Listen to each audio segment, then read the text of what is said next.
Hope you guys are doing well. Obviously, I'm joined here by Undersheriff Jeff Passano. The sheriff and I have spoken about this, and this is really a joint statement by Toby Shelley and myself. He is in Albany on business now, but we discussed it. Obviously, this has to do with the Westhill matter. The rumors have gotten completely out of control, and I normally wouldn't hold a press conference on something like this, but I think it's important to inform the public and satisfy people regarding the level of, or lack thereof, of danger in the Westhill community. So Thursday, April 24th of this year, during the evening hours, some students at Westhill, who obviously because of their age I will not name, but they decided that they were going to haze or play some sort of prank on some of the younger members of the lacrosse team. There were at least 5 potential victims that the Sheriff's Department has identified. One in particular was an individual who was taken to what he thought was to be an enjoyable evening with the upperclassmen and go to a lacrosse game and then finish the evening with having something to eat at McDonald's. He was taken to a remote area of the county, and at some point, by prearrangement, people came out of the woods all dressed in black. They were armed with what appeared to be at least one handgun and at least one knife. The individual had a pillowcase placed over his head. He was tied up and placed in the trunk of a car. I cannot really adequately express to this community the level of stupidity and lack of judgment involved in this case. This goes way, way beyond, hazing, doing something stupid as a rite of passage. Some of the young people involved have difficult decisions to make as to, quote unquote, whether or not they want to prosecute. That decision has now been removed from them. This is a joint decision by myself and the sheriff. We are prosecuting this case. It's not a decision made by any of the victims nor their parents. This case will be prosecuted and handled in the normal course of business. One of the reasons that I wanted you folks here today is that I want you to get the word out as follows. If you were involved in this, if you're one of the, we believe to be 11, perhaps more, people that were involved in this, you have 48 hours to turn yourself in to the Sheriff's Department, and the following will happen. You will be given an appearance ticket for the crime of unlawful imprisonment, a Class A misdemeanor. You will not be spending time in the public safety building. You will not have bail set. You will be released to the custody of your parents. And in all likelihood, your case will be handled in family court. And if it can't be handled in family court because of your age, you will end this situation without a criminal conviction and a criminal record. Let me repeat that, because this is a one-time 48-hour offer. 48 hours. Get an attorney, contact the Sheriff's Department, arrange to surrender yourself. You'll be given an appearance ticket. If you don't, if you're tougher than me and you're a gambler and you're going to play the odds and you don't think you're going to get caught, trust me, the men and women of the Onondaga County Sheriff's Department are going to identify you. You'll be arrested. You'll be prosecuted as an adult, and you'll be charged with the felony, the very, very serious felony of kidnapping, perhaps in the second degree. I want to thank Westhill Superintendent Steve Dunham. I've had a conversation with him this afternoon. It's none of my business because I don't intrude into his domain as superintendent of the Westhill School District, but in my judgment, he is handling this in a textbook fashion, and I commend him for that. I also want to recognize County Attorney Bob Doerr, who I have spoken to, whose office will probably be handling the bulk of the prosecution in this case for the people who turn themselves in the next 48 hours. Jeff, I don't know if you wanted to add anything. No, I think you said it all. And thank you to your men and women for the job. It's just complimenting the undersheriff on the quality of the investigation that has been done in this case. I understand the attitude of boys will be boys, and it's all a rite of passage, and why are you involving yourself in this? I've seen the videotape of what happened to this young man. It is not a rite of passage. It is not a trivial matter. I don't know how long this young man will be affected by what happened to him.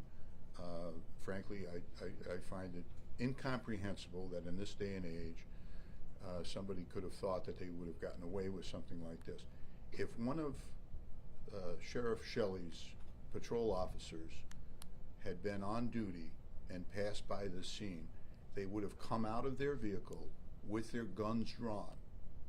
And if one of these young people foolishly pointed a weapon in the direction of the officer, you can only imagine what could have happened.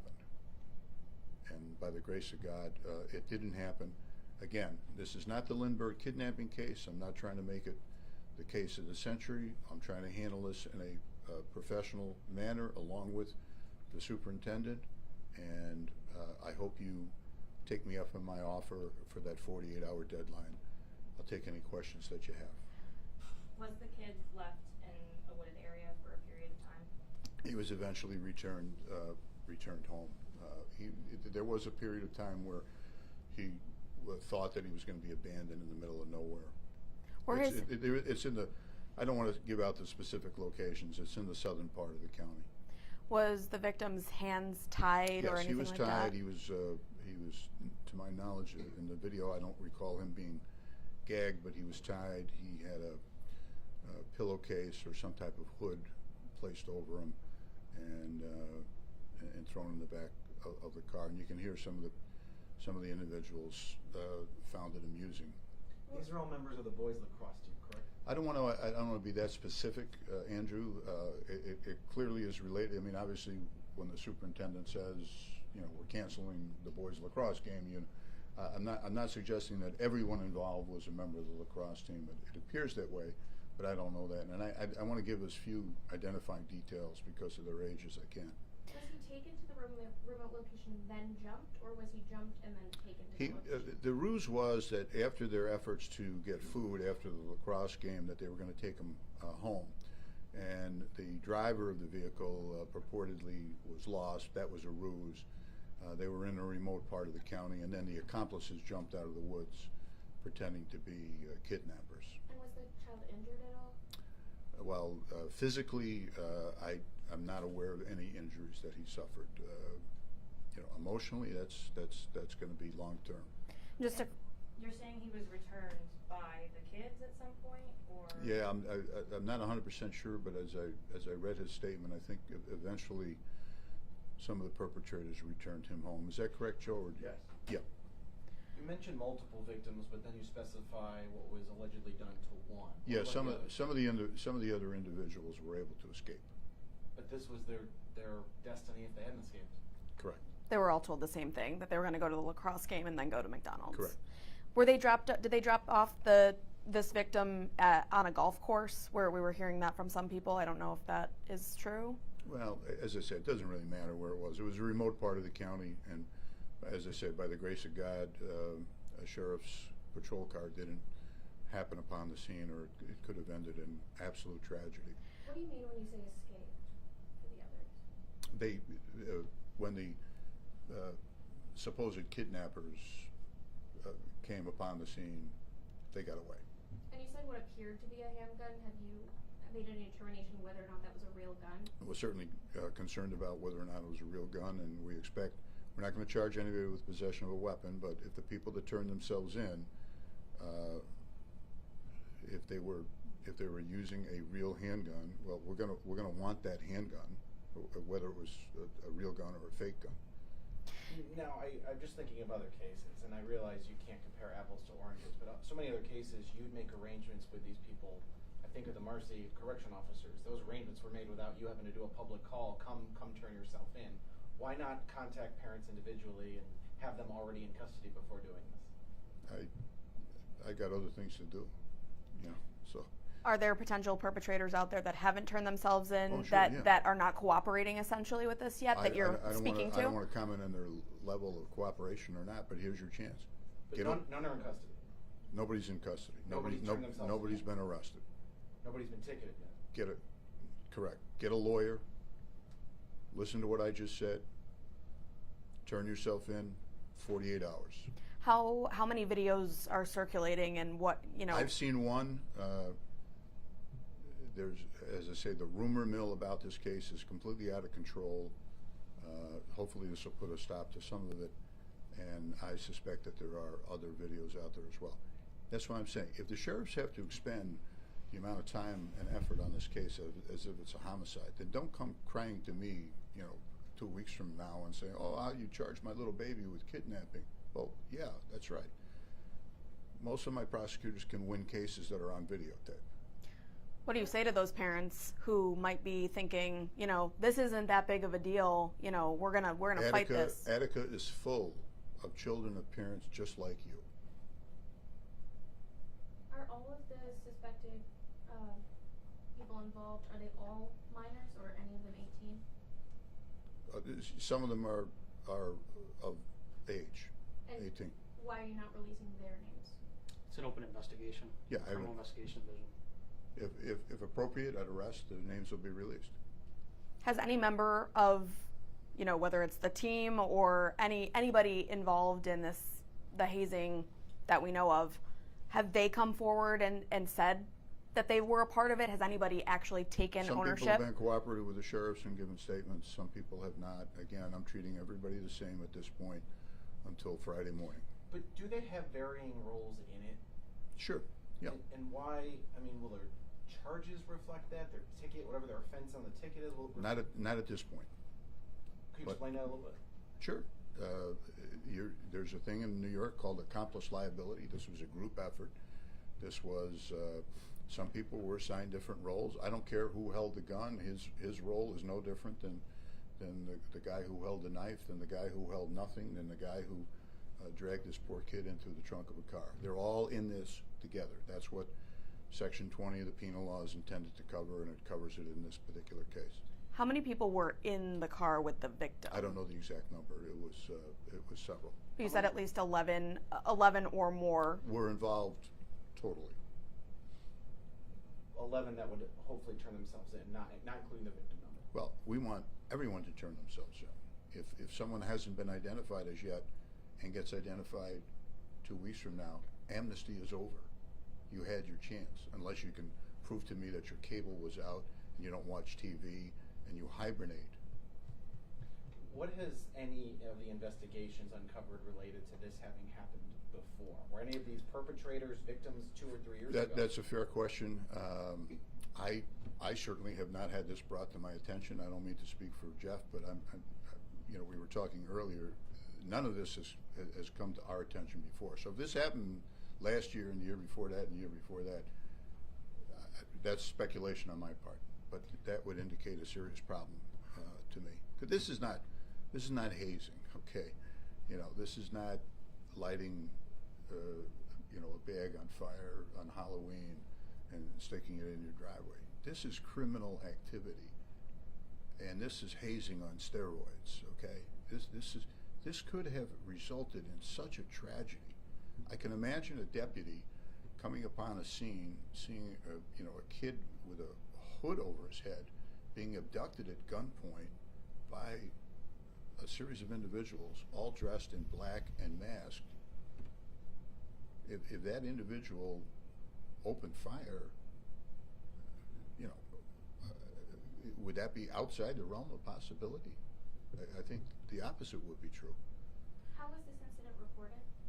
How was It reported. I honestly, Ann, I don't know that. I don't know, Jeff, do you know? My understanding is the school resource officer contacted our office, and then patrol spent the last 4 days investigating this, and then this morning we had it turned over to the criminal investigation division.